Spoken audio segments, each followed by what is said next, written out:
X recorder দিয়ে editing করার সময় কিভাবে নয়েজ ক্যান্সেল করতে হয়।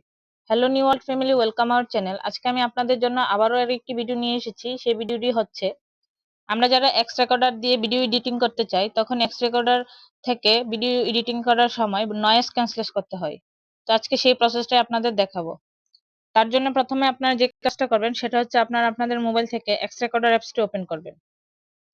এক্স রেকর্ডারটি ওপেন করার পর এখানে দেখুন অনেকগুলো ভিডিও শো করছে। তো এখান থেকে আপনারা যে ভিডিওটার নয়েজ ক্যান্সেল করতে চাচ্ছেন সেই ভিডিওটার ডান পাশে 3 ডট দেখা যাচ্ছে, সেই 3 ডট মেনুতে ক্লিক করে দিবেন। সেই 3 ডটে ক্লিক করার পর এখানে দেখুন নয়েজ রিডাকশন নামে একটা অপশন শো করছে। আপনারা এখান থেকে নয়েজ রিডাকশন অপশনটায় ক্লিক করে দিবেন। তারপর এখানে দেখুন ডি নয়েজ একটা অপশন শো করছে, ডি নয়েজে ক্লিক করে দিবেন। দেখুন আমারটা নয়েজ ক্যান্সেল হয়ে যাচ্ছে।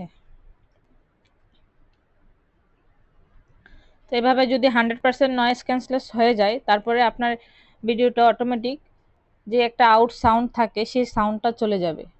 তো এইভাবে আপনারা আপনাদের মোবাইল থেকে এক্স রেকর্ডার দিয়ে যদি এডিটিং করেন তাহলে এইভাবেই নয়েজ ক্যান্সেল করতে পারেন। ভিডিওটি ভালো লেগে থাকলে অবশ্যই like, comment, share and follow দিয়ে দিবেন। পাশে থাকার জন্য ধন্যবাদ সবাইকে।